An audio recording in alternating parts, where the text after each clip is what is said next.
sendo aplicada, sendo meditada. Mas aqui está o manual para nós chegarmos ao céu. E aquela multidão estava se comprimindo ao redor daquele que era a palavra, o verbo divino que se fez carne, que habitou entre nós, colocando Jesus no centro, se comprimindo ao redor. A palavra de Deus, ela precisa estar no centro da nossa vida, no centro da nossa casa, no centro da nossa família, para que ela possa iluminar a minha vida, iluminar os meus caminhos, iluminar a minha família. E aí Jesus viu duas barcas, e aí ele escolheu uma que era a barca de Pedro. Pedro, o primeiro Papa. Hoje nós celebramos a memória de São Gregório Magno, que foi um grande Papa. Ali já Jesus dizendo, colocando a igreja ali como uma barca que seguiria os seus ensinamentos, que nós devemos estar nessa barca. E daí Jesus começou a ensinar em cima da barca, pediu para que se afastasse um pouco e começou a ensinar. Quando acabou de ensinar, como a palavra fala, ele diz, avança para águas mais profundas. Avança para águas mais profundas e lança as redes para a pesca. Meus irmãos, Jesus não vai esperar nós estarmos totalmente prontos para que Ele nos chame a uma vocação, para que Ele nos envie a uma missão. Ele não espera que nós estejamos prontos. Lembre-se, Pedro não estava pronto naquele momento. É só lembrar que Pedro nem estava pronto lá na paixão de Cristo. Ele ainda não estava pronto. Acho que Pedro foi estar realmente pronto no final da sua vida. Deus não espera nós estarmos prontos para nos chamar e nos enviar uma missão. O mestre ali no início estava chamando eles a ser discípulos primeiramente. Discípulo é aquele que segue o mestre, que escuta o mestre, que anda atrás do mestre. E aos poucos ele vai se configurando ao mestre. O discípulo, o objetivo do discípulo é ser igual ao mestre. E é no andar, no caminho. Mas Jesus já nos chama hoje a ser discípulos dele. Mas antes de chamar, ele sempre vai ensinar.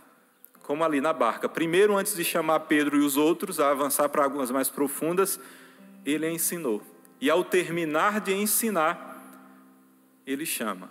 Veja, o Senhor sempre vai nos chamar. Mas antes, mesmo sabendo que não estamos preparados, Ele vai ensinar, vai nos dar as coordenadas.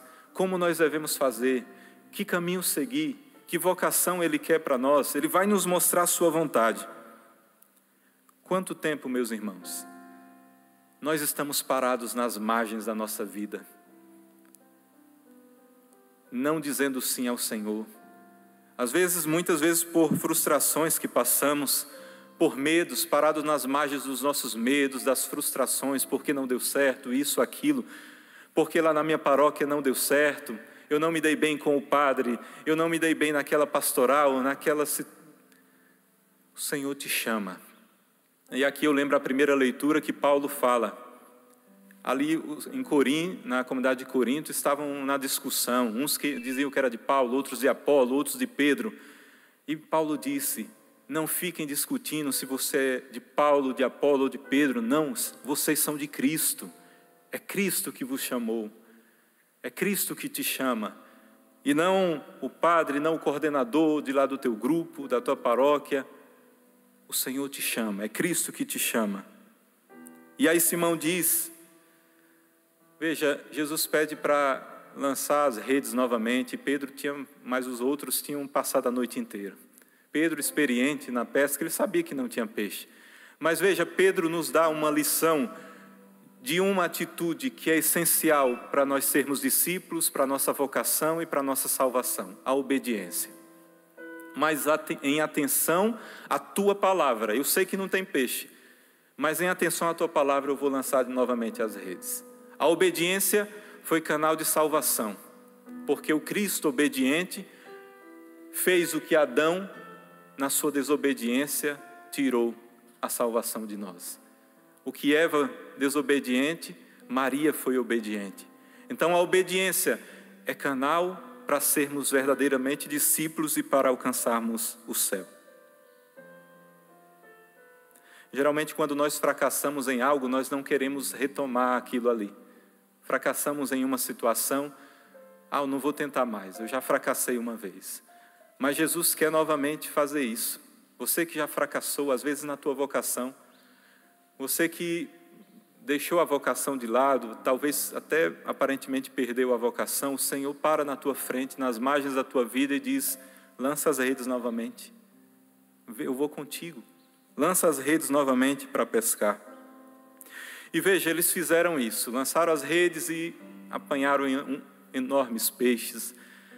Trouxe outra barca e quase afundou as duas barcas. Aqui vem mostrar a abundância, a bem-aventurança, a felicidade, a alegria, quando nós falamos sim a Deus na obediência, seguimos os seus passos, o Senhor não vai nos desamparar, a alegria vai nos acompanhar, a felicidade, a abundância, o pão de cada dia sempre vai estar do nosso lado, o Senhor vai nos sustentar, porque nós somos filhos amados. E aí Pedro se ajoelha diante do Senhor, bate no peito e diz: eu não sou digno, Senhor, eu sou um pecador. E é isso, é a nossa atitude, sempre: eu sou pecador, Senhor, eu não mereço. Pedro ali reconhece a sua fraqueza, mas ao mesmo tempo ele mostra que quer seguir o Mestre. E aí o Senhor consola: não tenhas medo. E o Senhor fala para nós hoje, para você meu irmão e minha irmã: não tenhas medo, não tenhas medo. De hoje em diante serás pescador de homens. O Senhor quer nos chamar novamente. Pedro aceita, os outros também, e seguem na barca. E aí no final diz: levaram as barcas para a margem, deixaram tudo e seguiram a Jesus. Meus irmãos, é preciso uma atitude radical, deixar tudo. Os nossos apegos, aquilo que nos aprisiona, aquilo que nos distancia de Deus, nada na nossa vida pode ser maior do que o Senhor. Claro que para alguns é largar tudo mesmo, a vida religiosa, a vida consagrada, mas o Senhor vai te mostrar o que você precisa largar. Assim como aquele jovem rico, o Senhor disse para ele: te falta ainda uma coisa, só uma coisa. O Senhor vai parar na sua frente, vai te chamar e vai dizer o que precisa, o que ainda te falta. Ele vai dizer pessoalmente o que ainda te falta para deixar tudo, para segui-lo.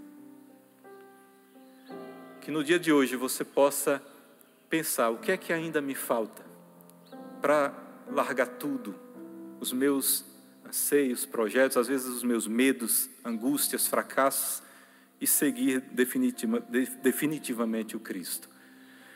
Meu irmão, nesse mundo onde o prazer, o poder, o possuir dominam, é difícil entender quando alguém se dedica a uma pobreza evangélica, a uma vida de castidade, à obediência. É loucura para o mundo, mas para aqueles que encontraram o Cristo, que deixaram olhar pelos seus olhos, sabe que não existe outra coisa melhor. Sabe que não existe outra coisa. Não existe poder maior do que o dele.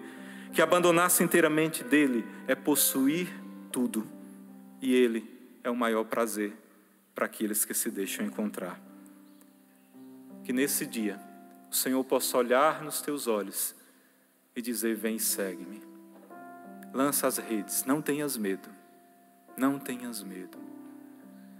Senhor, tu me olhaste nos olhos, a sorrir, pronunciaste meu nome.